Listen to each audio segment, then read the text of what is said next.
Siguiente parcial va a ser la siguiente semana. ¿Sí? Cuando está programado. Vamos a tener psiquiatría, lo que vieron en psiquiatría, antiarrítmicos, hemato y antihipertensivos que vamos a tener el jueves. Antihipertensivos. Es que no es mucho el material, ¿eh? ¿Saben qué les falta todavía? Ese es el problema, se le va a acumular más. Les falta antibióticos, antivirales, antiparasitarios, endocrino, o sea, pues un montón. Entonces, si no salen ahora, los voy a seguir acumulando y olvídate. De una vez, sí.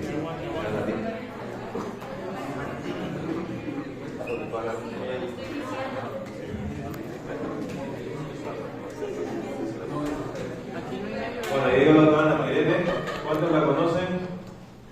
Poquitos. Muy bien. La doctora es hematóloga, Lilian Sánchez, así que tuvo la gentileza de venir a estar con ustedes para dar la clase de hemato, farmacología de hemato. Así que presten mucha atención. Ya la doctora va a pasar sus preguntas para el examen, así que atentos. ¿Okay? Gracias, doctora. Tiempo tuyo. Ahorita se marca. Bueno, sí, pero. Sí, pero. Bueno, que sí, un lugar que sí.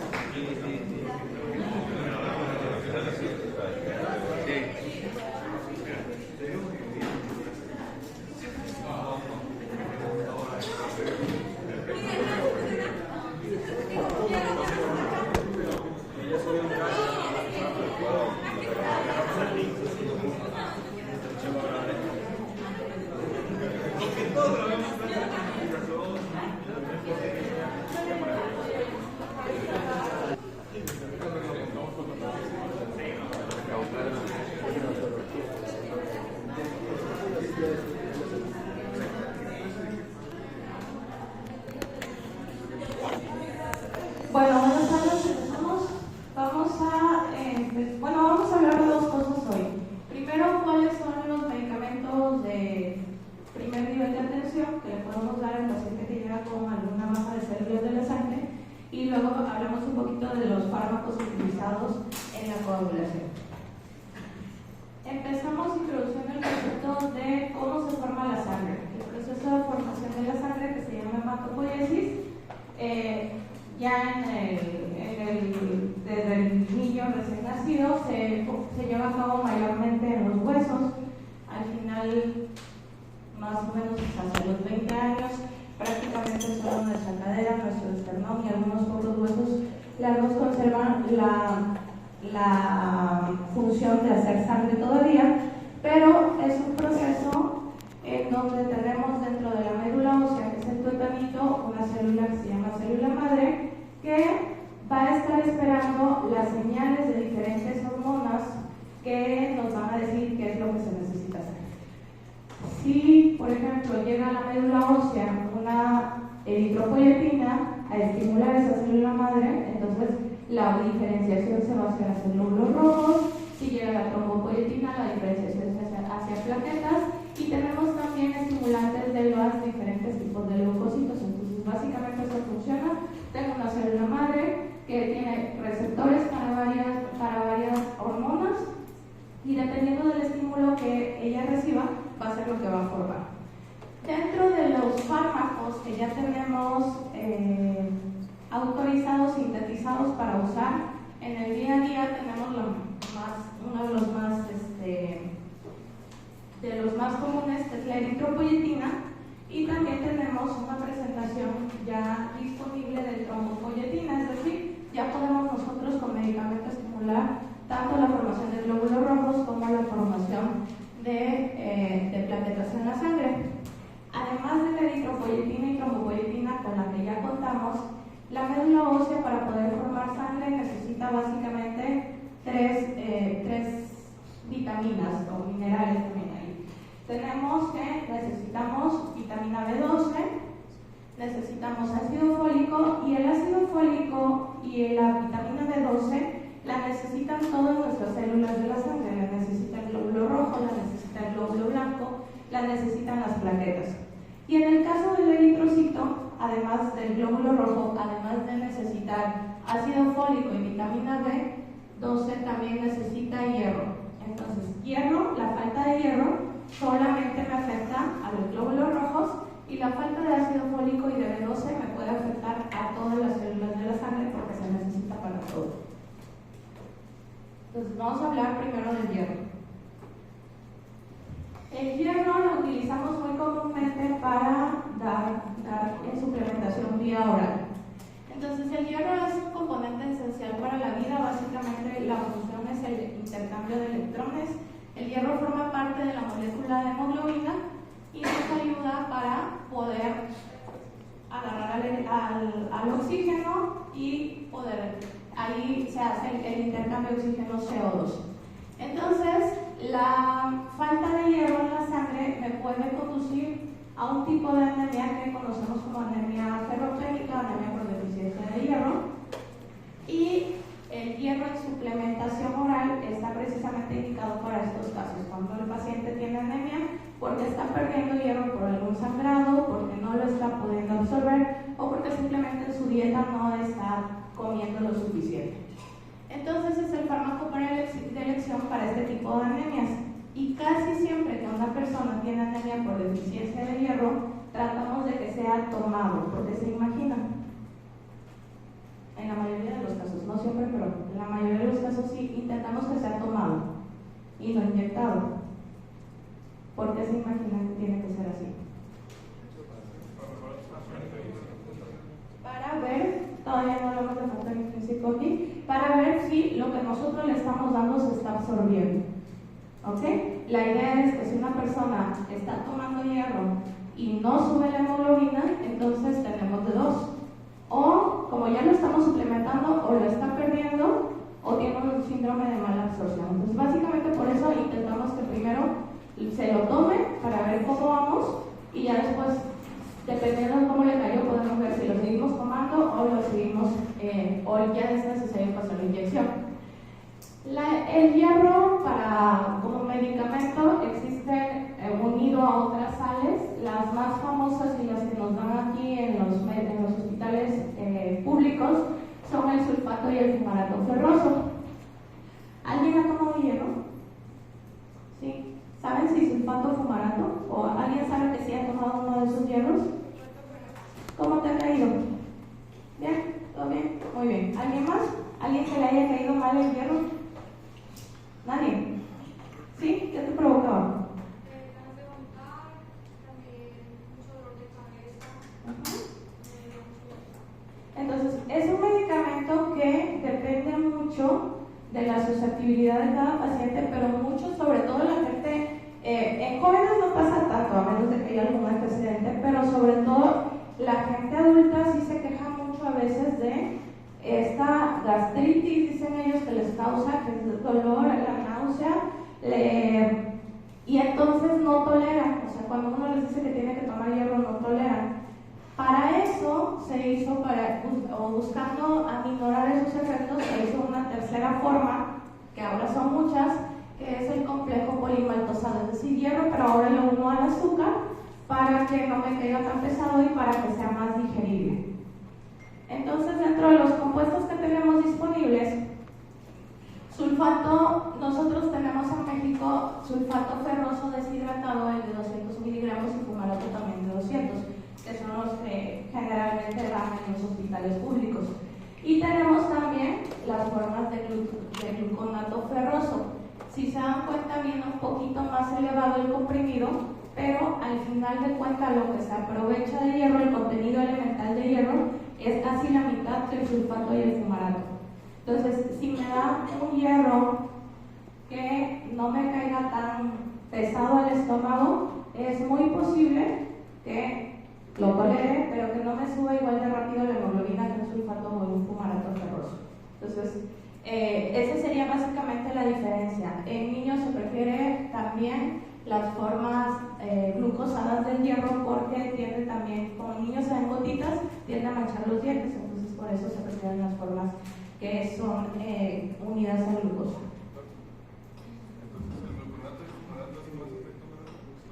No, sulfato y fumarato hacen efecto más rápido porque la forma disponible es más casi el doble, un poquito menos del doble que el gluconato o el hierro unido a glucosa. Sulfato y fumarato ferroso casi no tienen marca, pues ya no los venden genérico. Si quieren pensar en una marca, Autrin 600 por ahí, es una forma pesada de hierro que sube muy bien la hemoglobina y que además trae vitaminas. Gluconato ferroso, tenemos ferranina, que sería la marca en México, que es la que le dan generalmente a los niños en gotitas, la ferranina para que no le caiga pesado, para que no le manche los dientes, porque aparte desde que cae pesado puede estreñir también. Entonces, para evitar eso, ferranina, que es la forma de gluconato ferroso.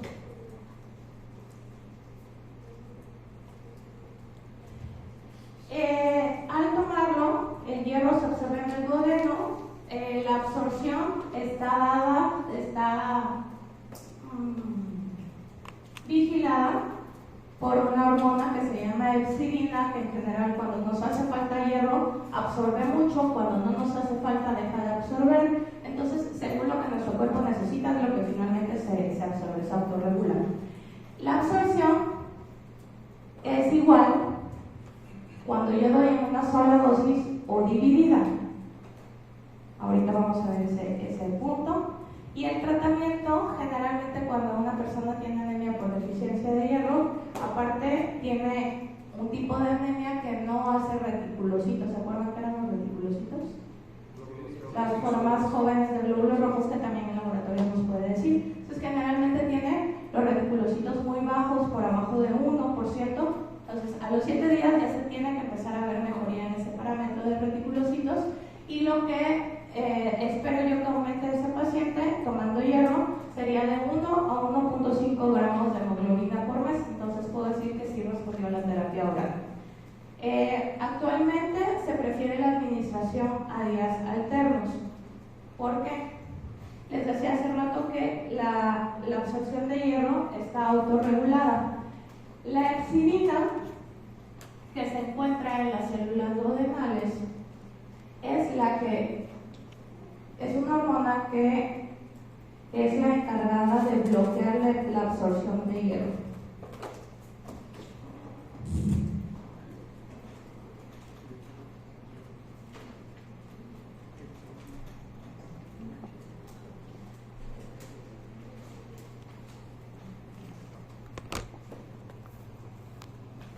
Entonces, si yo tengo, funciona como una retroalimentación negativa. Si yo tengo epsidina alta, ¿qué va a pasar?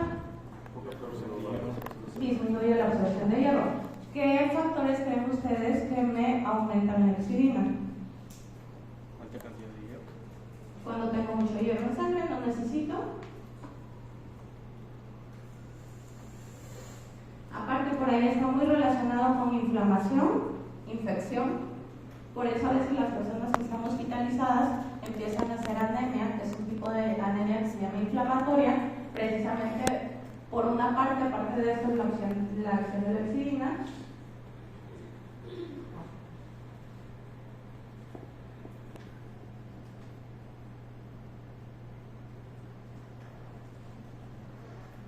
¿Y qué cosas creen ustedes que la bajan?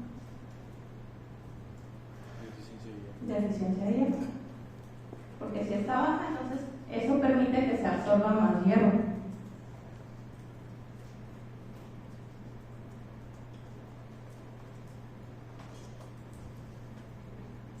El hierro en realidad en el cuerpo tiene un mecanismo de reciclaje. ¿A qué me refiero con esto? Yo consumo hierro de la dieta, tenemos dos tipos de hierro, tenemos el hierro M y el hierro no M. El hierro M se encuentra en productos cárnicos, el hierro no M se encuentra es el de origen vegetal. ¿Cuál es la diferencia entre uno y otro? Es la forma del hierro. ¿Se acuerdan? Sulfato y fumarato, ¿cómo vienen? ¿Férrico o ferroso? Ferroso. Es la forma en que se absorbe directamente a la célula duodenal, el ferroso. El hierro no M viene en una forma férrica, es decir, que necesito cambiar esa forma férrica ferrosa para que se pueda absorber. Por eso, el hierro de origen vegetal tiene que estar unido a vitamina C. La vitamina C le ayuda a ese intercambiador de metales a cambiar esa forma férrica a ferrosa. Por eso, si no se saben combinar los alimentos, es más frecuente que una persona vegetariana estricta tenga deficiencia de hierro. No porque no sirve el hierro de origen vegetal, sino porque no se sabe combinar. El hierro vegetal no se absorbe directamente, entonces necesita siempre ir acompañado de vitamina C. Entonces, ¿qué pasa? ¿Para qué se ocupa el hierro? La mayor parte de esto para los glóbulos rojos, para formar parte de la hemoglobina. ¿Qué pasa después de los 120 días? El glóbulo rojo ya se envejeció, ya llegó al vaso y se destruye. Al vaso llegan estas células que son los macrófagos, ¿de acuerdo? Las células que fagocitan. Entonces llegan los macrófagos a comerse los restos del eritrocito que todavía les sirven. Dentro de estos restos va el hierro. Los macrófagos que hacen finalmente lo devuelven a la médula. ¿Para qué? Para que otra vez vuelva a hacer. Y entonces, ¿por qué necesito consumir hierro si básicamente todo se recicla?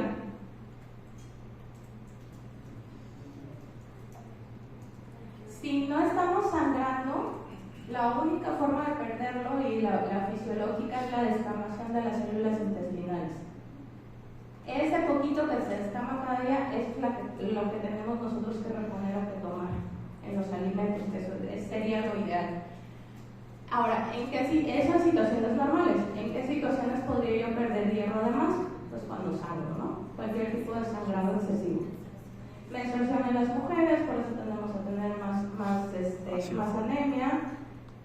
Tendríamos que entonces consumir más hierro promedio que los hombres para poder reponer eso.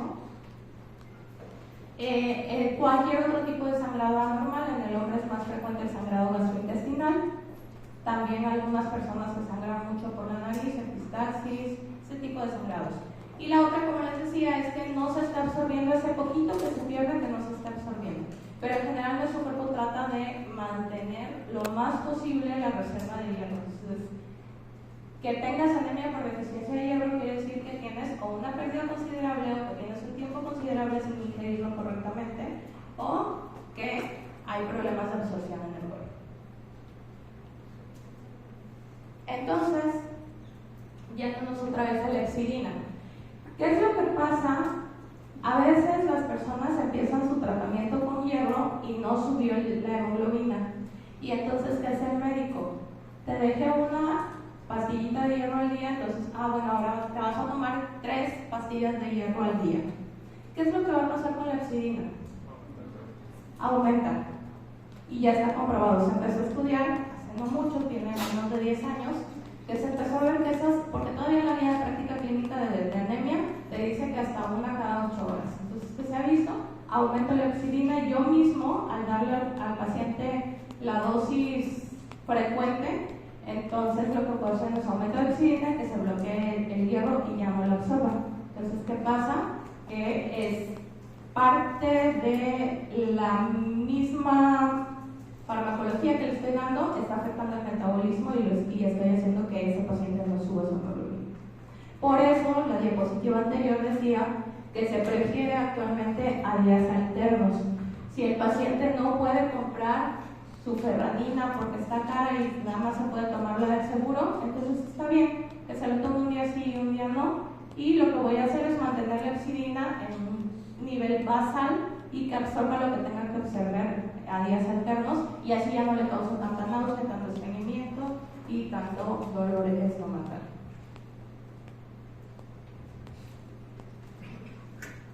¿Cuándo se contraindica el hierro? Cuando hay hipersensibilidad. Es muy raro en el vía oral, las reacciones de hipersensibilidad son más frecuentes en las inyectadas. Cuando hay úlcera péptica, enteritis, colitis ulcerativa o gastritis, porque sabemos que podemos empeorar todos esos síntomas. Y cuando tenemos una condición que se llama hemosiderosis o hemocromatosis. ¿Qué es lo que pasa en esta condición? Hay pacientes que por sus enfermedades de base necesitan estarse transfundiendo a cada rato. No porque tengan deficiencia de hierro, sino porque tienen algún cáncer, algún problema de la sangre y tienden a bajar su hemoglobina. Entonces, si la deficiencia de hierro no es el problema, ¿qué pasa? Que cada vez que yo le transfundo sangre, en la sangre va también hierro. Y entonces, ¿qué va a pasar?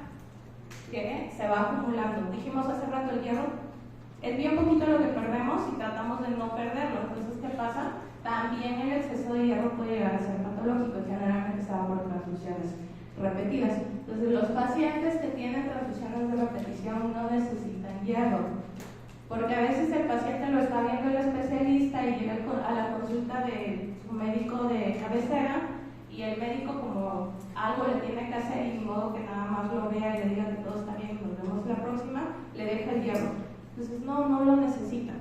Primero, esperamos que su exidina funcione lo demasiado bien para bloquear ese hierro, porque ya tengo un montón. Y segundo, nada más le voy a causar un montón de efectos secundarios. Entonces, ahí es mejor seguir las indicaciones del especialista y no darle ya más suplementos, más medicamentos. Les puse la foto porque más o menos ese es el color de una persona con hemocromatosis.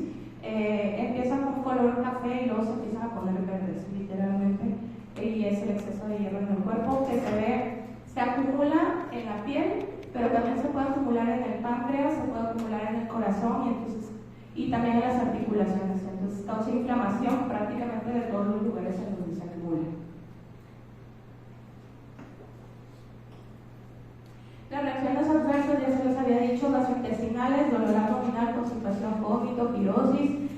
Cambian los pacientes el color de las evacuaciones, entonces que no se espanten, hay que advertirles que puede cambiar a color negruzco o gris. Y la administración tiene que ser con precaución o de plano evitarla en pacientes que ya tienen antecedentes de úlceras pépticas, enteritis y colitis. Las dosis excesivas pueden llegar a ser tóxicas, por lo que les dije, la hemocromatosis. Las dosis excesivas por vía oral generalmente no ocurren más cuando lo damos inyectado, porque pues, por vía oral dependen de la exidina. Dentro de las interacciones que tiene el hierro hay que saber que hay alimentos que pueden alterar su absorción.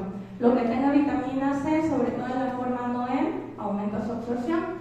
El alopurinol para los pacientes que tienen gota y lo están tomando aumenta la absorción de hierro, pero hay un montón de cosas que disminuyen la absorción. El hierro necesita un ambiente ácido para absorberse, entonces el omeprazol, ranitidina y no solo ranitidina.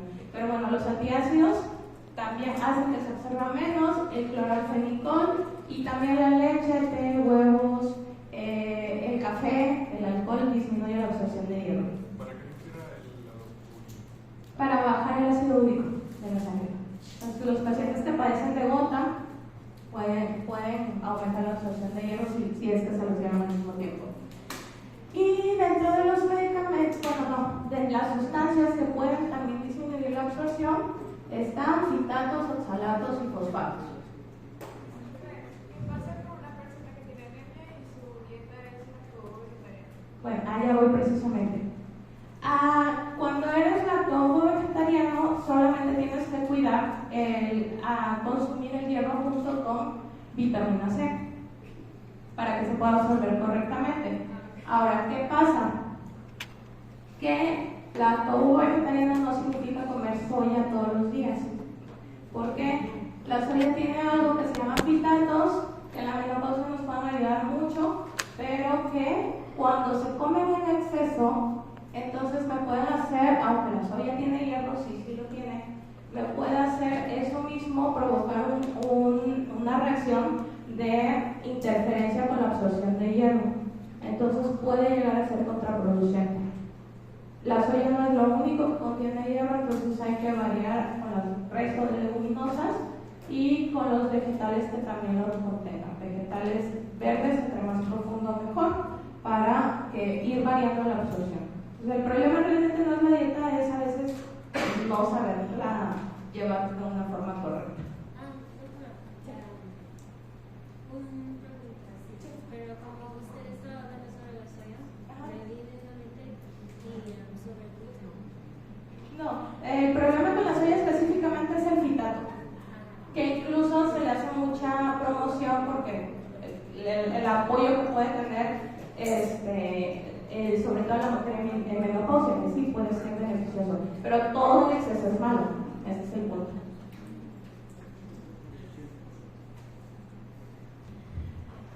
¿Qué presentación es mejor? En la práctica se acepta que más o menos todos le dé la pastilla que le dé el paciente, va a tener la misma efectividad. La verdad es que las formas glucosadas van a subir más lento la hemoglobina, pero como se toleran mejor, a veces nos dan mejores resultados porque el paciente cuando le damos sulfato fumarato y le da mucho efecto secundario, pues se lo deja de tomar. Entonces para esos casos pues nos puede servir. Sulfato y fumarato tienen perfiles muy similares, o sea, si esta vez no pudo conseguir el sulfato, puede tomar el fumarato sin ningún problema. Sí se ha encontrado que el sulfato puede ser un poco mejor tolerado y lo que les decía, el hierro polimaltosa tiene menos efectos adversos, se tolera más y hay mejor adherencia al tratamiento porque como no le causa problemas, pues no tiene problema tampoco en tomarse. Entonces, les decíamos, con hierro tratamos de iniciar con el hierro parenteral, con el hierro enteral, vía oral. ¿Cuándo utilizamos hierro parenteral? Utilizamos hierro parenteral cuando el paciente ya lo intentamos corregir por vía oral y no funcionó, o cuando el hierro vía oral, por más que le cambie el tipo de hierro, le sigue provocando náusea, vómito, estreñimiento, gastritis y no lo tolera. O cuando sí tenemos un problema de mala absorción y entonces aunque le demos la fórmula que le demos no lo van a absorber. Entonces, otro de los casos es cuando el paciente sabemos que tiene una deficiencia de hierro, pero necesitamos reponerlo rápidamente, como que ya está en 6,5 de hemoglobina, que sea un adulto mayor que ya me empieza a hacer inestabilidad hemodinámica y que no le puedo poner sangre porque no tengo de su tipo. En ese tipo de casos que son como generalmente cardiópatas son a los que tratamos de reponer más rápidamente. Entonces, el hierro parenteral pasaba lo mismo. Sales pesadas que no se...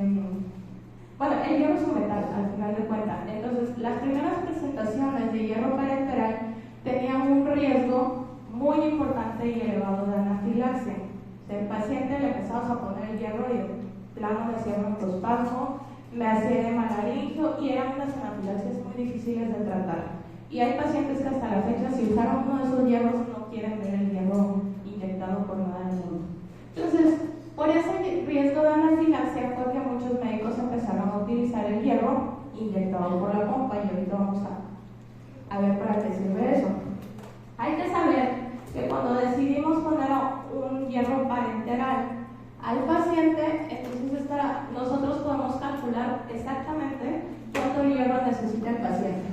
Ahí les puse la fórmula, pero pueden buscar, pueden googlear y en MDCalc ya está la y solo ponen peso del paciente, cuánta hemoglobina quieren llevarlo, cuánto tiene actualmente y ellos saben cuánto hierro necesita entonces ese paciente. Normalmente una persona peso promedio, no tan anémica, los déficits rondan los 1000 a 2000 miligramos de hierro. Entonces, ¿qué es lo que pasa? El hierro de Dextran, que es el hierro pesado de las primeras fórmulas, tiene 100 miligramos. O sea, para reponer ese hierro necesitaríamos unas 10 a 20 ámpulas de esa fórmula, que sé que si se las pongo por la vena, sí se las puedo poner, pero si se las pongo por la vena tengo mucho riesgo de anafilaxia y les recomiendo no hacerlo ustedes como médicos de primer nivel de atención. Se vaya a explicar si se quiere poner hierro por la vena. Entonces, para evitar ese riesgo, se empezaron a modificar las formulaciones de hierro y también tenemos un hierro, se llama hierro carboximaltosa, que es un hierro menos pesado. Entonces, no necesita premedicarse, no me hace anafilaxia, tiene más, el ámpula tiene 500 miligramos, el ámpula entonces necesito de 2 a 4 ámpulas. Básicamente todo lo bueno del hierro en una ampulita. ¿Cuál es el problema? Cuesta como 4,000 pesos el ámpula, pero si el paciente lo tiene y se ve, porque no se da en medio público, si lo tiene y se lo puedo poner, pues adelante. Entonces, ¿qué pasa con la administración intramuscular del hierro Dextran? Sirve para una cosa, para dejar manchado al paciente, nada más. No sé si alguien le ha puesto hierro, pero estaba descrita una técnica para los que estudiaron algo de enfermería, que es técnica en Z, que es básicamente como que mover la piel para hacer una Z para que el hierro fuera intramuscular profundo y no saliera a la superficie, porque ¿qué pasa si se me va una gotita hacia la epidermis? La deja manchada. Entonces, tomando en cuenta que para mejorar la hemoglobina tengo que ponerle de 10 a 20 ámpulas para normalizar esa anemia, la gran mayoría de los médicos dan 3 ámpulas de hierro, lo más que he visto son 7, inyectadas diario, y entonces este paciente ni se mejora y nada más lo dejo manchado. Entonces, no indiquen hierro intramuscular, por favor.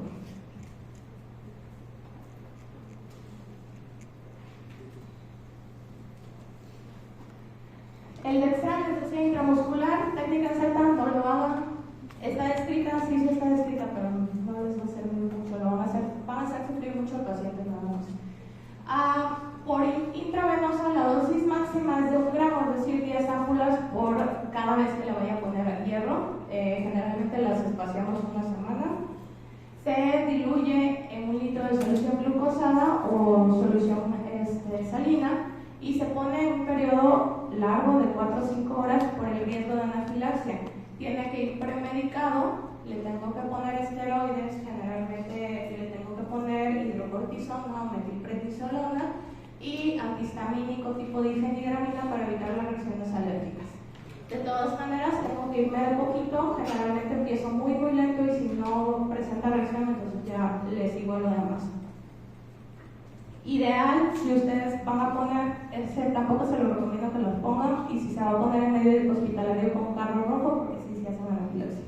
Y el carboximaltosa exclusivamente se usa para intravenoso, igual 2 ámpulas máximas por semana, se pone en bolo, no necesita ir diluido, la administración en 15 minutos, y también lo puedo poner diluido en muy poquito líquido en mínimo 15 minutos. No requiere premedicación, tiene muy bajo riesgo, de hecho se ha visto y hay algunos estudios ya que se nos dicen que si le pongo premedicación puede presentar efectos adversos por la premedicación. O sea, el hierro en general, el carboximaltosa es muy seguro. La forma de carboximaltosa comercial en México se llama Renergy. Renergy.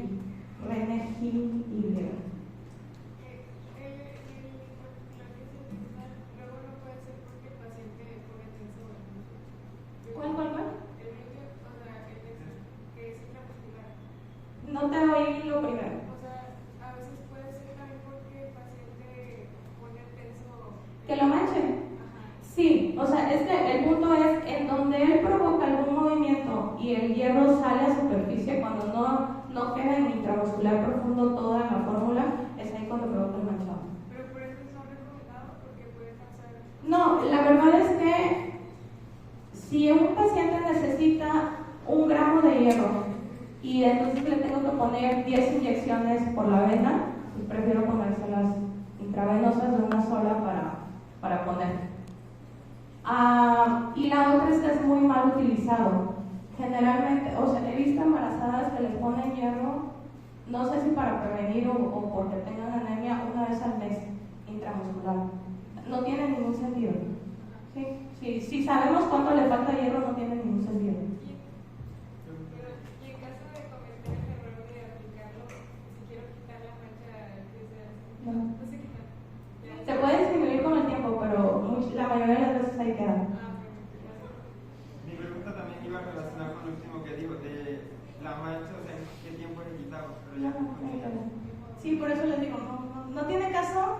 Tendría que tener muchas dosis, generalmente no indico todas las dosis que el paciente necesita y tengo mejores formas de suplementarlo. Bueno, hasta ahí hierro. Vámonos con folatos. Los folatos, dijimos al principio, los ocupamos para todas las células de la sangre. Entonces, son muy importantes. La ingesta diaria recomendada en adultos va a aproximadamente 400 microgramos por día. En embarazo sube esta ingesta recomendada. Y en las mujeres lactantes también se tiene que mantener un poquito la dosis elevada. Con folatos y vegetarianos no tenemos problema porque los folatos se encuentran básicamente en vegetales y también por aquellas personas que casi no los consumen, hay muchos alimentos que están fortificados, entonces es muy rara su deficiencia. ¿Para qué nos sirven folatos y vitamina B12? Prácticamente el metabolismo de ambos tiene un punto por lo menos en común, que va a ser muy importante, al rato vamos a decir para qué, pero básicamente me sirve para sintetizar ácidos nucleicos, entonces tiene que ver con formación del núcleo de la célula, de todas las células, pero por velocidad de recambio casi siempre lo vemos primero en las células de la sangre.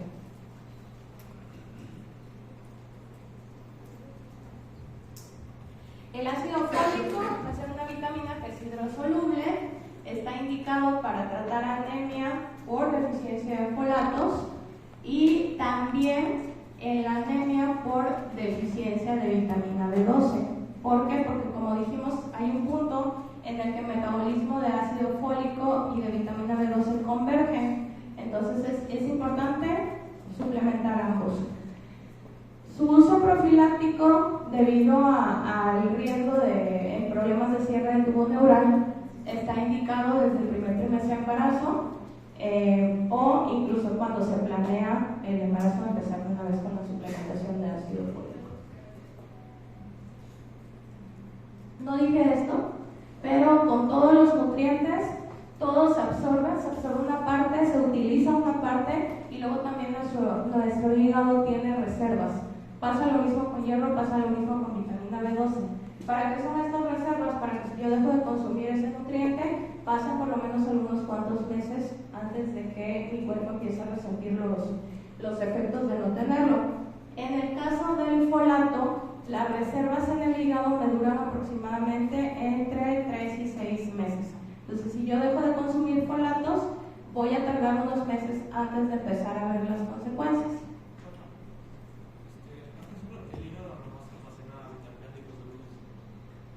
En el caso del folato,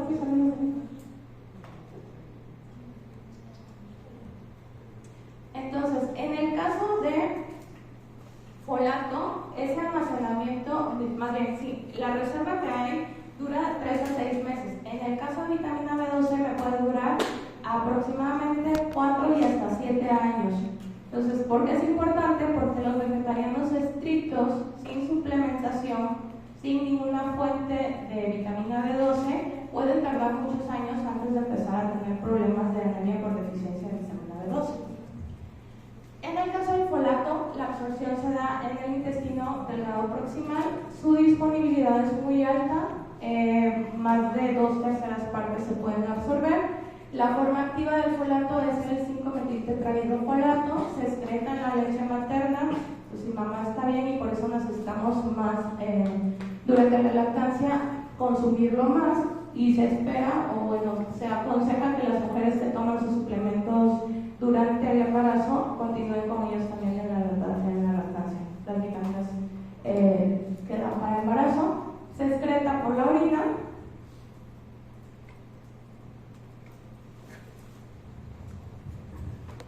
La presentación para Bioral viene de 0.4 microgramos y de 5 microgramos. Perdón, ahí son microgramos, no es miligramos.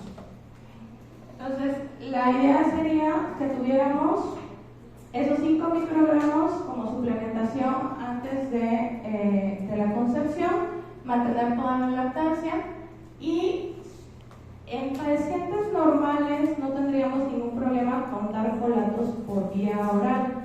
O sea, ahí sí no es como hierro de que si se absorbe, que si no se absorbe. Pacientes normales casi todos absorben folato a menos de que haya un problema de mala absorción, pero sí hay un tipo especial de pacientes que son los pacientes que están recibiendo algún antagonista de ácido fólico, principalmente metotrexato.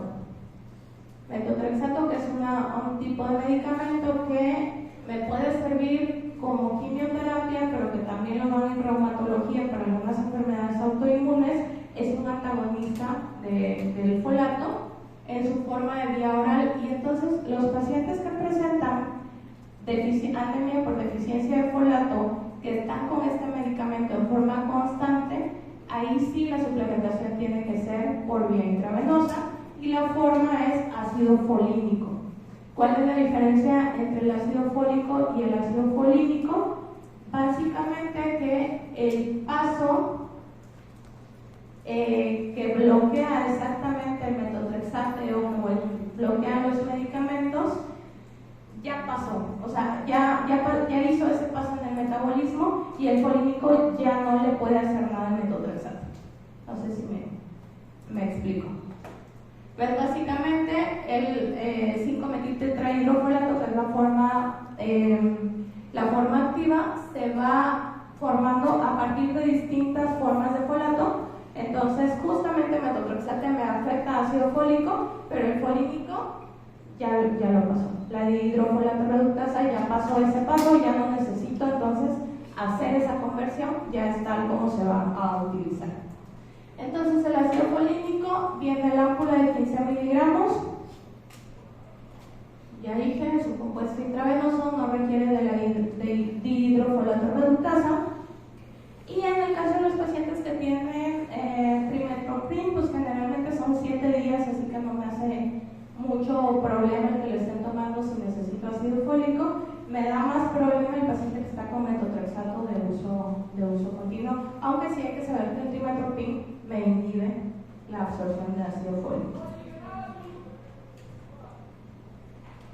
Sobre las interacciones de medicamentos, el ácido fólico es capaz, en las personas que están tomando fenitoína como anticonvulsivante, es capaz de disminuirme la concentración sérica de fenitoína, entonces me puede hacer que esa persona se descontrole y que tenga más crisis convulsivas.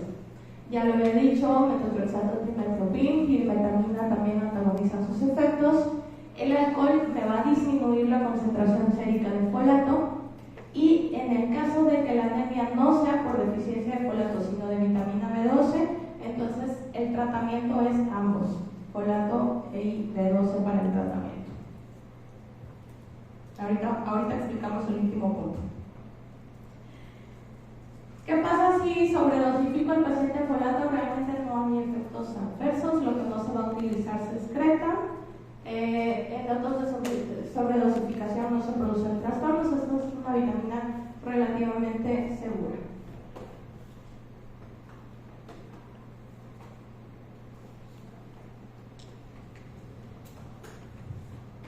En el caso de la vitamina B12, ahí sí, a diferencia de los folatos, la fuente es de origen animal. Ahí sí tengo una serie de pasos para su absorción que tiene que ver con el factor intrínseco que está secretado por las células parietales en el estómago. Luego ese factor intrínseco tiene que acompañar a la vitamina B12 para que prácticamente lo que me ayuda es a pasar el paso duodenal para finalmente soltarla y en el ilio se pueda absorber la cobalamina y viajar con la transcobalamina para que finalmente llegue al hígado y en el hígado se distribuya. Pero como dijimos, el hígado tiene también su reserva. Entonces, en el caso de la vitamina B12, las manifestaciones por no consumirla, que los alimentos fuentes son básicamente origen animal, carne, pescados, lácteos, todo lo que sea origen animal. Si yo decido ser vegetariano estricto sin suplementación, puedo tardar de entre 6 hasta 6-7 años para poder presentar algún síntoma por vitamina B12.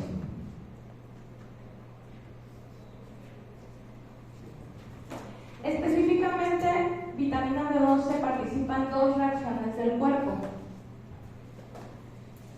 para formar, junto con el tetrahidrofolato, y es aquí donde interviene el folato más vitamina B12, forma con metionina, forma timina, y esto mantiene niveles adecuados de homocisteína y también genera succinilcoenzima A, y esto ya a lo mejor le suena más. ¿Succinilco? Sí. Bueno, entonces lo necesitamos como precursor de la acetilcolina y también la succinilco-A es fundamental para integridad de la mielina. Entonces, ¿qué pasa? El ácido fólico me genera timidina, que participa en la formación de ácidos nucleicos, pero la vitamina B12 me ayuda para cuidar a la mielina. Entonces, a diferencia, aunque pueden provocar una anemia muy parecida, que se llama megaloblástica porque las formas son muy grandes de los glóbulos rojos, la vitamina B12 me da síntomas neurológicos. ¿Por qué? Porque estoy haciendo o estoy desprotegiendo la mielina. Entonces, ¿qué tipo de síntomas me puede dar? Puede ir desde la falta de fuerza, irritabilidad, cambios de humor, hasta la psicosis. Entonces, y los síntomas neurológicos por falta de B12 generalmente tardan en remitir. Entonces, me puede mejorar la anemia, me puede mejorar la baja de las otras células de la sangre, pero los síntomas neurológicos sí tardan un poquito más. Entonces, está indicado para tratamiento de anemia por falta de B12, nutricional o perniciosa. Hay por ahí alguna otra indicación en los pacientes, por ejemplo, que tienen diabetes de larga evolución, también como neuroprotector, pudiera llevarse sí hay estudios que lo avalan. En el coadyuvante en el tratamiento de neuropatías y por alcohol, por diabetes o alguna otra neuropatía, donde lo que quiero es proteger mielina. Pues por eso a veces también que la ciática, le dan complejo B. Sí, no, o sea, sí te ayuda a proteger mielina, no te va a quitar. Si hay una hernia, no te la va a quitar, pero sí tiene su función. Entonces, con vitamina B12, así como pasaba con hierro, más o menos de 3 a 5 días empiezan a subir los reticulocitos. Los síntomas neurológicos requieren varios meses para corregirse, a veces hasta 6 meses. Entonces la fuerza se recupera de a poco, la sensibilidad, la pérdida de la sensibilidad se recupera de a poco. La psicosis puede revertir más rápidamente, a lo mejor de todos los síntomas es la que más rápido revierte. La leucopenia y la trombocitopenia, que también dijimos se ocupa para todo, entonces me puede dar anemia, pero también me puede dar las otras citopenias, generalmente a las 2 semanas mejoran. Se excreta también en leche materna y la cantidad almacenada tras tratamiento, o sea, si yo le doy tratamiento a una persona y mejora y corrige sus síntomas y corrige su anemia, van a pasar otros 3-4 años para que vuelva a presentar. Entonces, aconsejo, si hay algún vegetariano estricto, suplementos de B12.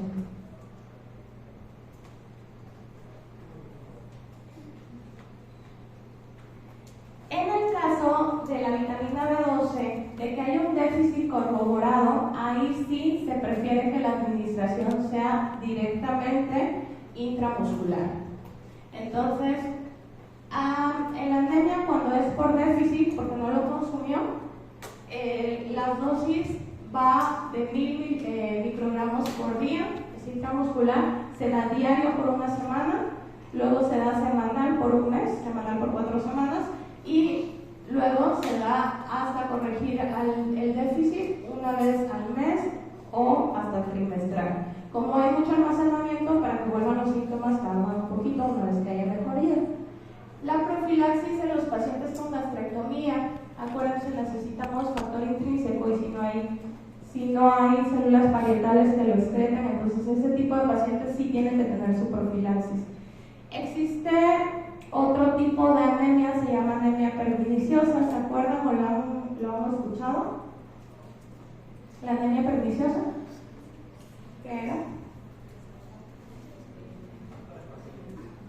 Es anticuerpos contra factor intrínseco. Entonces, esto, la falta de factor intrínseco, porque hay anticuerpos que lo están destruyendo, me provoca una anemia por deficiencia de vitamina B12. En esos pacientes de anemia perniciosa también la dosis que se pone es bi o trimestral, porque sabemos que si no tienen no van a estar absorbiendo. Las reacciones adversas al medicamento puede provocar alergia, puede provocar dolor de cabeza, enrojecimiento, me puede exacerbar. Si el paciente ya tiene acné, por ejemplo, me puede exacerbar o puede causar unas erupciones tipo acné. Puede ocasionar diarrea pasajera, edema, aumento de la presión y en general hipervolemia, pero todavía conocen casos de sobredosis por intoxicación. Esta, decía nada más, recordar que la B12 siempre va acompañada de ácido fólico. Porque acuérdense que en el metabolismo de B12 necesito ácido fólico. Entonces, si doy una y no doy la otra, pues no va a haber mejoría.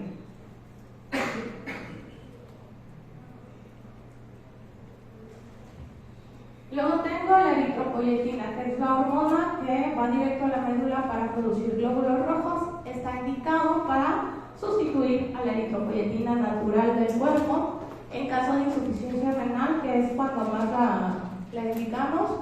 También se utiliza en los pacientes en quimioterapia, donde la quimioterapia arrasa parejo y les baja todo.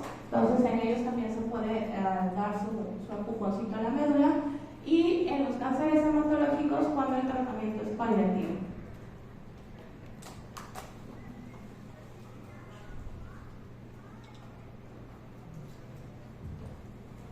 La eritropoyetina la obtenemos por tecnología de DNA recombinante. En un año vamos a ver qué es eso. Tiene una actividad muy similar a la eritropoyetina del cuerpo. El efecto inicial tarda de 7 a 10 días para empezar. La capacidad de respuesta depende de la dosis y disponibilidad de las reservas de hierro. Si yo le doy eritropoyetina a un paciente que no tiene ni hierro, ni folatos, ni B12, pues es como echar a andar su maquinaria, pero no tiene la materia prima. Entonces es importante siempre ver con un paciente si tiene insuficiencia renal, si tiene alguna de estas enfermedades, tenga suficiente hierro, tenga suficiente B12, tenga suficiente ácido fólico para poder hacer sangre. La eritropoyetina no es para normalizar la hemoglobina. De hecho, el hematocrito meta es de unos 30-36, que es alrededor de unos entre 10-12 de hemoglobina. Y se puede mantener por 2 semanas este resultado después de retirar el tratamiento. ¿Por qué no necesito o por qué no normalizo cifras de hemoglobina con eritropoyetina? Tiene un efecto, dentro de los efectos secundarios, un efecto protrombótico. ¿Qué quiere decir? El paciente aumenta el riesgo de hacer coágulos cuando tengo muy alto el hematocrito en el paciente. Y además aumenta el riesgo de aumentar presión. Entonces, pacientes hipertensos tienen una nefropatía por hipertensión de larga evolución, pues pueden ponerse peor o descontrolar su presión arterial. Se contraindica en hipersensibilidad, en hipertensión descontrolada, precisamente por esta elevación que ya el medicamento me va a provocar. Dentro de las reacciones adversas puedo tener dolor torácico, el paciente se puede edematizar, puede producir poliglobulia, es decir, un aumento exagerado de glóbulos rojos. Cuando se rebasa la meta de hematocrito, aumenta el riesgo de tromboembolia. Y menos frecuentemente puede causar convulsiones, respiración superficial y, de forma muy rara, un síndrome pseudogripal. Doctora, ¿podría regresar a la diapositiva? Sí.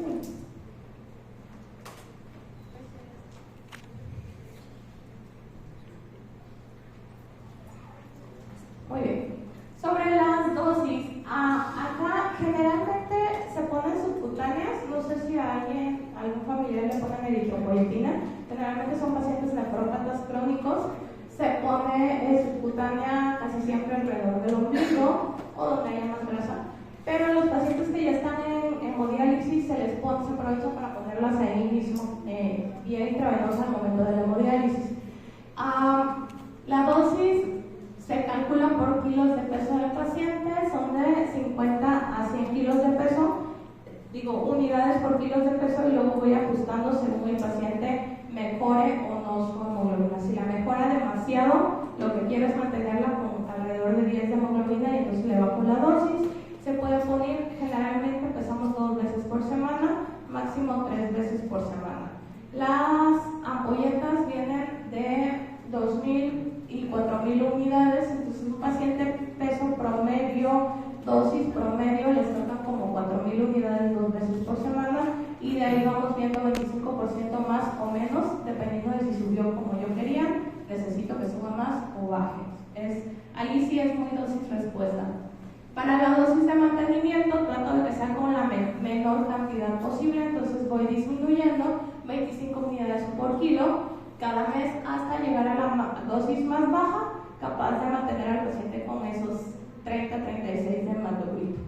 La dosis máxima, que casi nunca se usa, es de 300 unidades por kilo de peso del paciente 3 veces por semana. Hay pacientes pues muy graves porque casi nunca utilizamos eso. Muy bien, nos vemos en 10 minutos para seguir.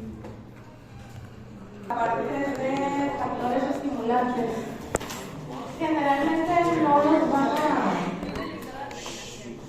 van a utilizar, pero que sepan por lo menos que existen medicamentos que también son capaces de estimular la producción de plaquetas. Les decía hace rato, tenemos troncopoyetina. Se utiliza prácticamente en pacientes que tengan alguna enfermedad en donde no están produciendo plaquetas o las están destruyendo de forma acelerada. Y tenemos también factores de crecimiento. Bueno, la troncopoyetina la tenemos tomada y la tenemos inyectada en forma subcutánea. Y tenemos factores de crecimiento de colonias de granulocitos o macrófagos, que son básicamente inyecciones o subcutáneas para estimular la formación de defensas en los pacientes que están recibiendo algún tratamiento de quimioterapia. Entonces, ese es el uso. Cuando se da quimioterapia, el principio básico del medicamento es que va a afectar a las células que se están dividiendo en cualquier punto del ciclo celular, pero va a matar a todo lo que en ese momento se esté dividiendo. Entonces, uno de los lugares donde más pega la quimio es precisamente todas las células de la sangre. O sea, generalmente a un paciente se le pone quimioterapia, como a la semana regresa porque tiene anemia y tenemos que ver si se va a transfundir, y también tiene baja de defensas y para eso utilizamos estos medicamentos. Entonces, se ponen inyectados y sirven para aumentar defensas, principalmente neutrófilos en esos pacientes.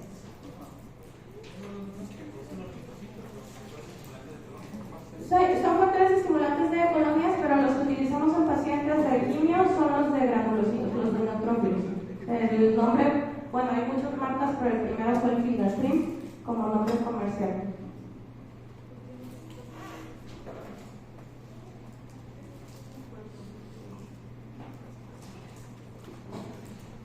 Bueno, vamos a hablar un poquito sobre los fármacos ahora que utilizamos en problemas de coagulación.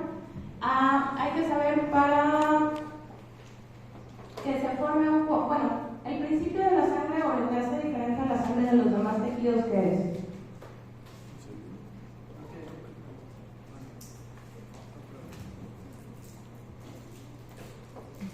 Porque es diferente a la sangre del resto de tejidos. Pero sí. ¿El coágulo qué es? ¿Y por qué es dinámico? ¿Por qué puede ser dinámico? Sí, pero ¿por qué? ¿Y el que le permite eso? ¿Qué le permite llegar a todos lados y estar en todos lados? Uso elasticidad. No, ¿ya te perdiste? La circulación, y para que la circulación se lleve a cabo necesita estar en estado líquido. La diferencia del resto de tejidos no es sólido, es líquido, y el cuerpo en general trata de mantenerlo en estado líquido. Pero hay ciertos puntos en donde se tiene que hacer sólida para poder, sobre todo, reparar, dar el tiempo al endotelio que está dañado de repararse. Entonces, este proceso de iniciar la coagulación, el estado sólido de la sangre, se llama hemostasia. Vamos a tener varias fases. La primera, que se llama hemostasia primaria, es, haz de cuenta que tenemos al endotelio dañado. En condiciones normales, todas las proteínas y todo lo que tenemos en la sangre estimulan que la sangre siga siendo líquida. ¿Cuándo cambian esos estimulantes? Cuando tenemos una lesión. Si tenemos una lesión, la hemostasia primaria se activa y entonces tenemos varios factores que nos ayudan. Primero, a hacer más pequeña la luz de ese vaso dañado, que sería vasoconstricción, y luego a que las plaquetas que van van pasando por ahí se puedan quedar pegadas por medio de un puentecito aquí que las llaman, que se llama control Lobos-Willebrand, y eso se llama adhesión plaquetaria, y luego las plaquetas se agregan entre sí, eso se llama agregación, se llaman entre sí, para finalmente hacer un tapón de puras plaquetas. La hemostasia primaria se refiere a todos esos procesos que tienen que pasar desde que hay una lesión endotelial hasta que finalmente se forma el tapón de plaquetas. Como el tapón es inestable, tiene que haber una red que lo venga a cubrir para darle mayor estabilidad, y esa red está formada de fibrina. Para que la fibrina se forme necesitamos entonces de varios factores de la coagulación que van a terminar formando fibrina. Se puede iniciar esa formación de fibrina por 2 vías, bueno, por lo menos en laboratorio, por 2 vías.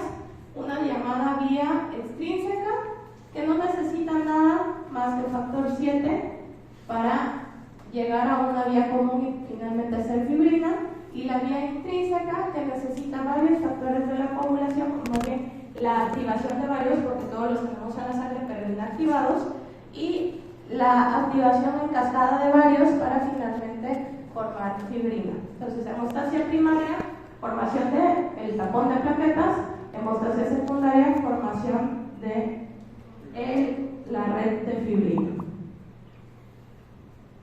Pero, ¿qué pasaría si esto sigue haciéndose y se perpetúa esta hemostasia?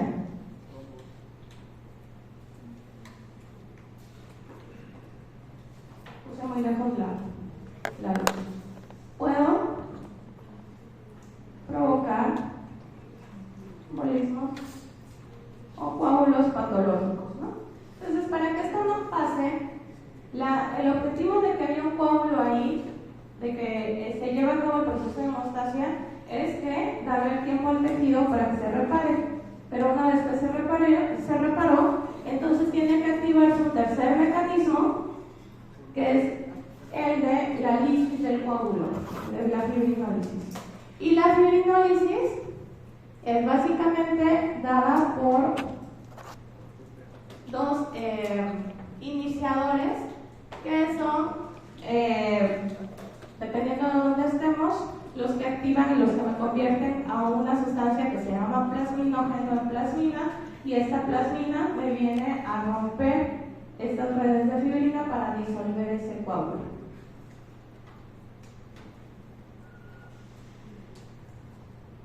Ahora, ¿para qué puedo utilizar los fármacos sabiendo esto?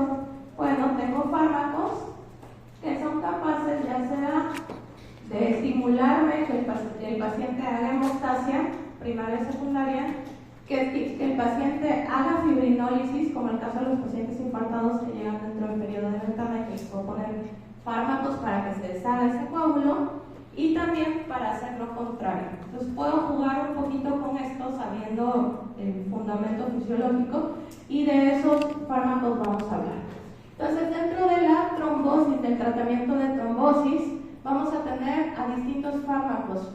Los fármacos que me actúan en la hemostasia primaria, que son los antiagregantes, que hacen, evitan que las plaquetas se peguen entre sí. Entonces, ¿qué tipo de antiagregantes tengo? Tengo varios, pero los 2 principales y de toda la vida: el ácido acetilsalicílico, aspirina, y el clopidogrel. Y tengo también fármacos que actúan sobre la hemostasia secundaria para la formación de fibrina. Entonces tengo, o más bien que en este caso me evitarían la formación de fibrina, tengo antagonistas de vitamina K, tengo heparinas y tengo anticoagulantes que antes se llamaban nuevos, ya no son tan nuevos y ahora se llaman de acción directa. Primero, para la hemostasia primaria, para evitar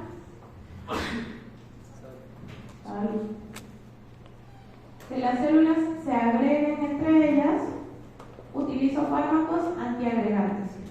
El ácido acetilsalicílico, que lo puedo utilizar para tratamiento de dolor o como antiagregante, va a ser un fármaco que me va a servir en el caso de la coagulación para evitar que se formen trombos en las arterias. ¿En qué tipo de pacientes? Pacientes que tienen algo que se llama riesgo cardiovascular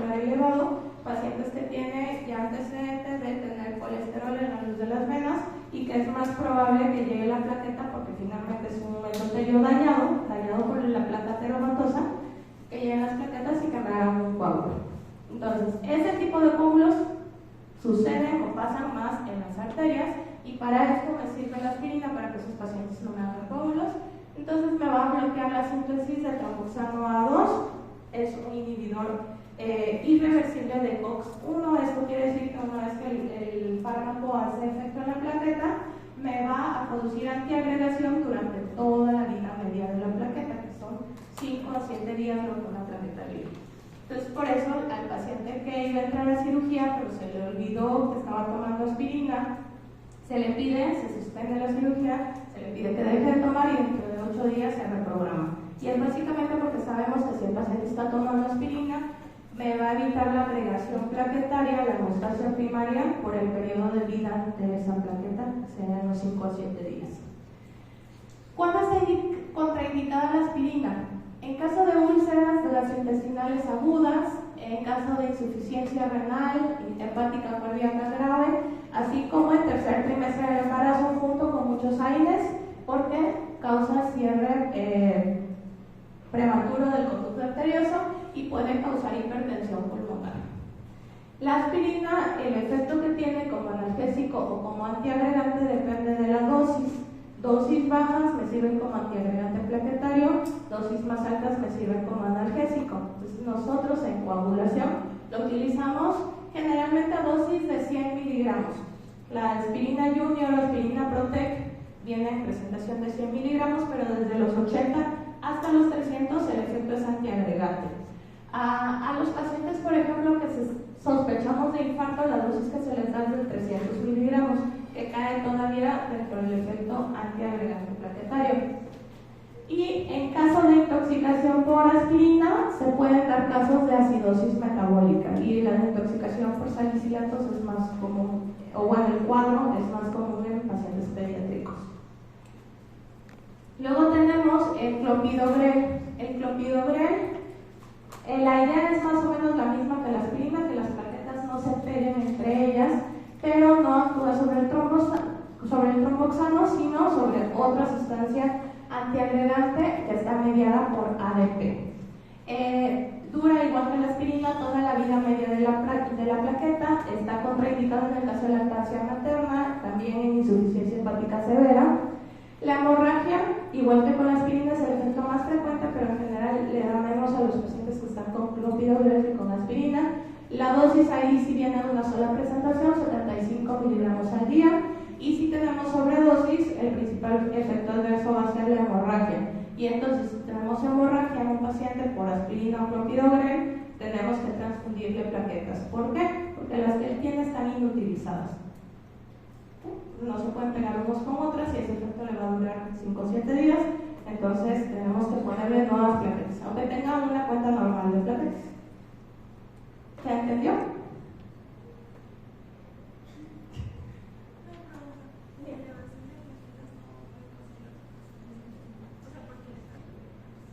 Generalmente las dosis de transfusión le elevan unas 30 a 50,000 plaquetas, o sea, tengo mucho rango para que no le cause nada más que para el sangrado que en ese momento se utiliza.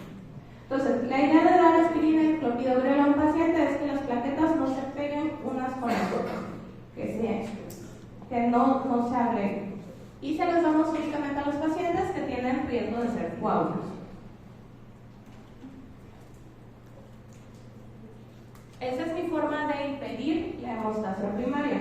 Y tengo también formas de impedir la hemostasia secundaria, y ahí tengo básicamente un cuadrito que me resume la acción de los anticoagulantes. Los anticoagulantes, bueno, ya dentro del final de la cascada de coagulación, tengo los últimos 3 factores: el factor 10, donde empieza la vía común, la trombina, que es el factor 2, y la fibrina. Entonces, tengo anticoagulantes que me inhiben al factor 10 y a la trombina. Básicamente, sobre ellos dos actúan, o sea, al final ya de la formación de la fibrina. El primer grupo de anticoagulantes son los antagonistas de la vitamina K. Los antagonistas de la vitamina K nacen como raquicidas por ahí de los 50, cuando, La historia es que primero hubo creo que fue en Inglaterra, no me recuerdo, una epidemia de vacas que desangraban de la nada y se morían, y se descubrió que estaban pastando en un área de un tipo de hoja de trébol que producía esas hemorragias. Entonces, investigando cómo podemos aprovechar este efecto de que se desangre algo, aislaron el compuesto, la warfarina, y este compuesto lo pusieron en raticidas, veneno para ratas. Entonces se empezó a vender y empezó a ser muy, muy famoso, y hasta la fecha tenemos raticidas que contienen compuestos de warfarina, y a la gente que luego se quiere suicidar y toma veneno de rata, sí le tenemos que cuidar mucho la población, porque es muy probable que empiecen con sangrados por todos lados, porque eso era lo que hace el medicamento, solamente tener veneno porque viene a muy altas dosis. Entonces, el primer uso que se le da es raticida, y luego dicen, bueno, ¿cómo podemos aprovechar este efecto de hacer que la sangre no coagule en pacientes, no solamente comercializándolo como raticida? Y entonces hay un grupo de pacientes que resulta que ya tuvo coágulos y que tienen mucha posibilidad de volver a hacer coágulos, ya sea porque tiene una enfermedad que provoca una trombofilia, o porque tiene síndrome metabólico, tiene obesidad, tiene sedentarismo, y es muy probable que tenga coágulos de repetición. Y entonces, a dosis más bajas, por supuesto, se empiezan a fabricar estos medicamentos. Warfarina y acenocumarina son los dos medicamentos, tienen el mismo principio. ¿Qué hacen warfarina y acenocumarina?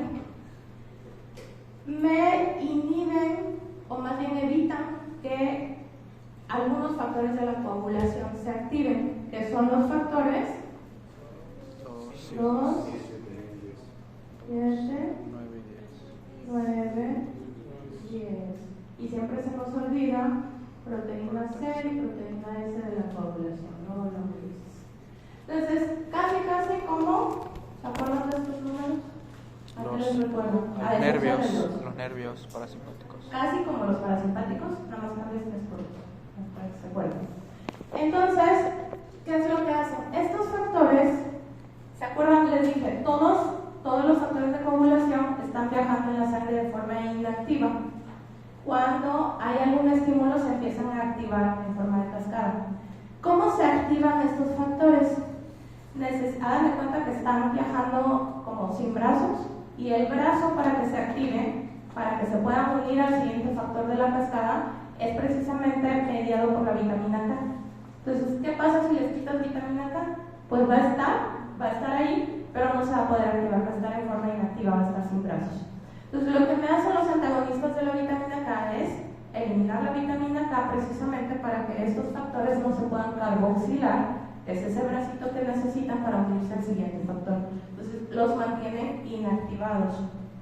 Los antagonistas de la vitamina K me interfieren prácticamente en todos estos, pero de todos estos hay uno que me permite monitorizar el efecto del medicamento, que es el 7. Las vías de la coagulación, estas yo las puedo ver en el laboratorio por medio de exámenes de tiempos de la coagulación. El TTPA, así se llama, me va a permitir ver el funcionamiento de todos estos, y el TP me permite ver este lado, la vía extrínseca, y de este lado, si se dan cuenta, los números, el único factor que está es el 7. Entonces, a partir del TP se obtiene en el laboratorio otro número que se llama INR, un índice normalizado internacional, que no vamos a hablar cómo se obtiene, luego se los explico dentro de 3 años, pero el INR en un paciente anticoagulado está normalmente entre 2 y 3. Entonces, ¿qué pasa? Para que el paciente se mantenga realmente anticoagulado sin riesgo de que vuelva a formar coágulos, necesito mantenerlo ahí. Si el paciente me viene con un INR abajo de 2, ese paciente tiene mucho riesgo de trombosis. Si me viene con un INR arriba de 3,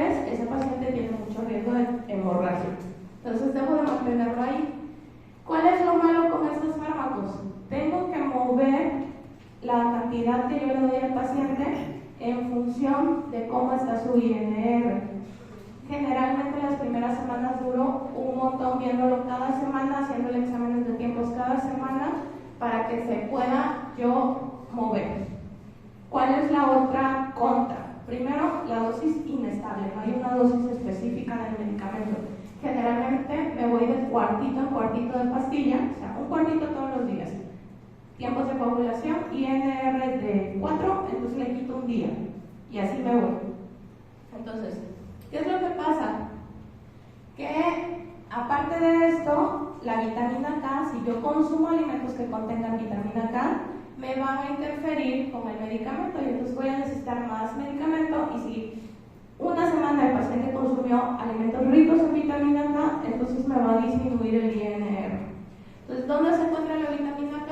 Hígado, vegetales verdes y muchos fármacos. Entonces, hay mucha interacción farmacológica, hay mucha interacción con los alimentos y son esos que si alguno tiene un papá, un tío, un abuelito que tenga uno de estos medicamentos, es que les prohibieron comer vegetales. La verdad es que no les prohibimos, nada más los tienen que medir siempre y tienen que ser muy constantes, pero la mayoría de la gente se les dan las dos opciones. La otra opción es no comas nada verde y entonces para que no varíe la concentración del medicamento. Pero da mucha lata,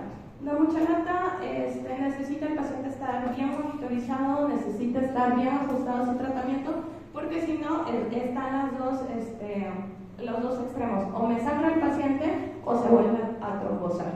Entonces, para evitar estos problemas de que le tengo que ajustar la dosis y le tengo que estar haciendo exámenes para ver cómo está el INR, se crearon los anticoagulantes directos, que son fármacos capaces de intervenir ya sea con la trombina, con el 2 o con el 10, sin necesidad de monitorización, con menos interacciones farmacológicas. No sirven para casi todo, excepto en una patología que se llama síndrome por anticuerpos antifosfolípicos. Ahí sí, si una persona tiene síndrome por anticuerpos antifosfolípidos, que son las pacientes, generalmente mujeres que no se pueden embarazar, que tienen que ponerse enoxaparina en el embarazo o tienen que estar tomándolo porque se pueden trombosar o porque pueden abortar, porque se forma un trombo en la placenta y pierden al bebé. En ellas sí no se reemplazan, o sea, no es todavía reemplazable la opción de usar antagonistas de vitamina K. En todo caso lo puedo cambiar por enoxaparina, que es inyectada, y a lo mejor el caso que más les suena es el de la primera dama de Nuevo León, pero es esa la enfermedad. Entonces esto no lo vamos a ver, es nada más para decir, si el paciente viene con una dosis con un INR muy bajito, entonces tengo que subirle la dosis. Si viene con un INR muy alto, tengo que bajarle la dosis del medicamento, y es muy dinámico. ¿Qué pasa si el paciente se sobreanticoagula? Es decir, que me viene sangrando y tiene un INR muy alto, entonces yo tengo que dar vitamina K. Tengo que dar vitamina K intravenosa, lenta, 20-60 minutos, y tengo también otros medicamentos que son factores activados. El factor se llama FEIBA, que puedo utilizar en los pacientes que vienen consagrados por antagonistas de vitamina K.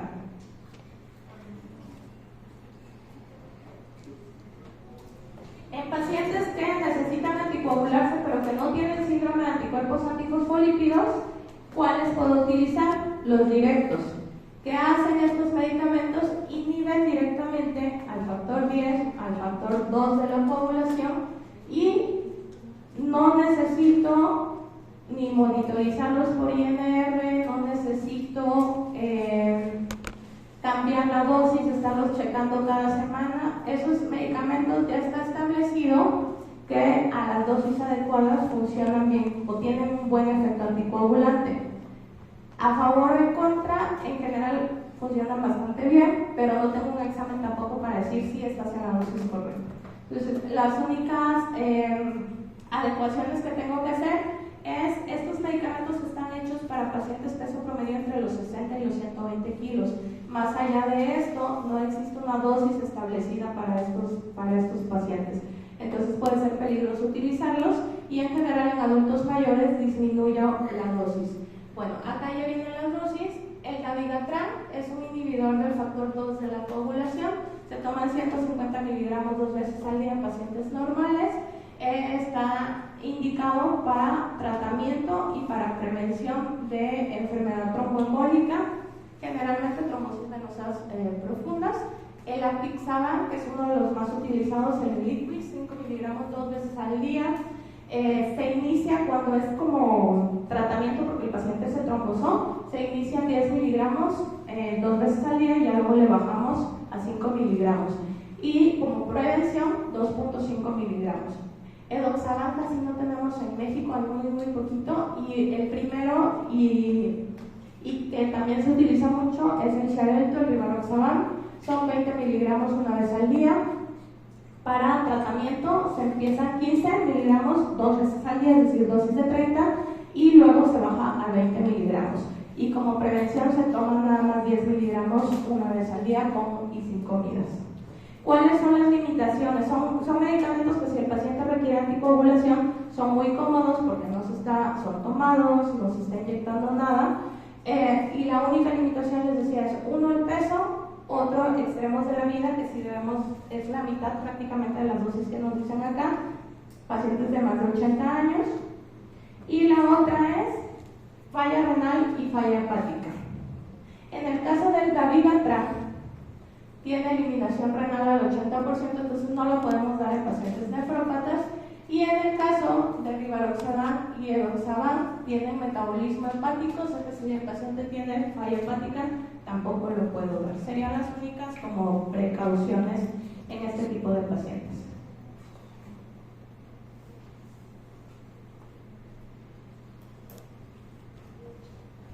Y ya por último tenemos a las heparinas.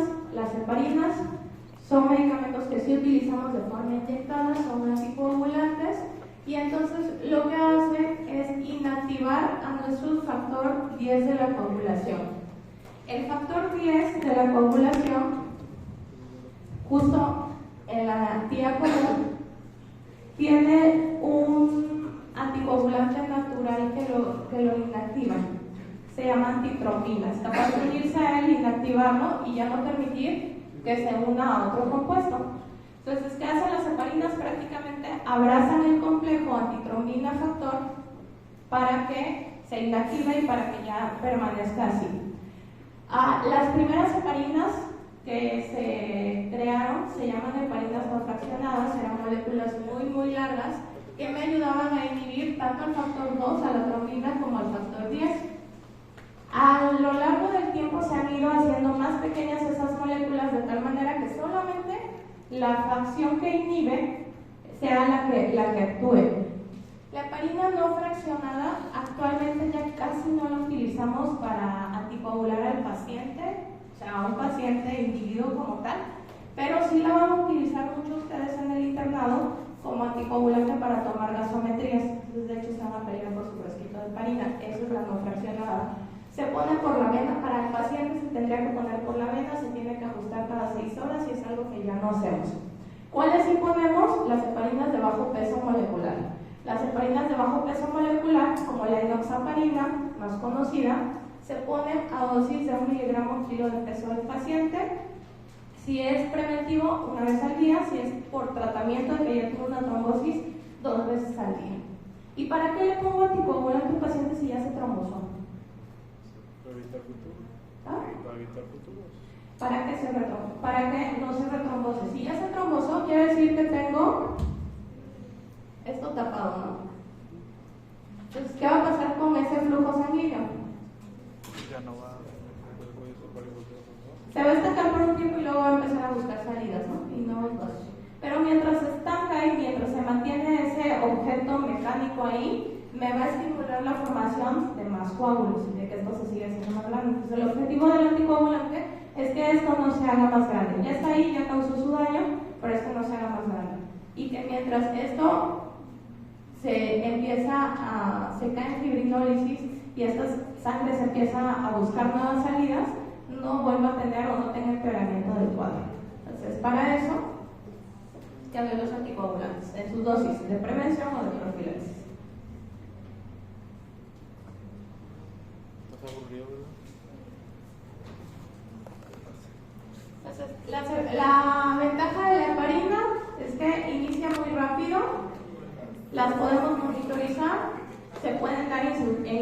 insuficiencia renal, se pueden administrar subcutáneos o intravenosos, y las limitaciones es que tienen una vida media muy corta, la relación dosis-respuesta es muy variable y pueden causar una cosa que ya se llama trombocitopenia inducida por heparina, sobre todo pasa en pacientes muy graves. Ahora vamos a ver. Y para hemorragias, finalmente, así como podemos usar antiagregantes y anticoagulantes, no los vamos a usar, pero, y espero que no como pacientes tampoco, pero que sepan que así como existen heparinas y existen antiagregantes, también tenemos concentrados de todos los factores de la coagulación. Entonces, si alguien por una enfermedad congénita tiene deficiencia de alguno de los factores de coagulación, existen las formas médicas para darlos. ¿Son muy caros? Sí. Tenemos, aparte de los factores como tal para dar a los pacientes, otros medicamentos que se llaman antifibrinolíticos, que son medicamentos que me ayudan a que no se lleve a cabo la fibrinólisis. Esto me ayuda, por ejemplo, a las pacientes que cada mes se desangran, pero todavía se está estudiando por qué, si es causa hormonal, si tienen miomas. Mientras sé de qué se trata, entonces le doy este tipo de medicamentos para frenar un poco el sangrado, para que una vez que se forma la fibrina, no llegue la plasmina degradada, para que se mantenga más ahí la costra y para que sangren menos. Para esto me sirven. Entonces son coadyuvantes en hemorragias. Se llama ácido tranexámico y ácido aminocaproico. Ácido tranexámico Listera, 650 miligramos, de los medicamentos para frenar hemorragias más baratos que hay, y también sin tanto riesgo de que lo lleve a trombosis. Puede sacarnos de apuros. En el caso de los concentrados, por el costo, por el riesgo también de provocar trombosis, solamente se deben de utilizar cuando ya esté demostrado que existe deficiencia, y solamente cuando haya hemorragia moderada, y si la deficiencia es grave, entonces sí tengo que poner de forma profiláctica. Por ejemplo, los pacientes con hemofilia, que tienen tan poquito factor 8 que les tenemos que poner cada semana su dosis, para que más o menos mantengan lo mínimo necesario para no sangrar en espontáneo. Pero bueno, que sepan nada más que existen y que se pueden utilizar. Nada más, no sé si hay alguna duda o pregunta.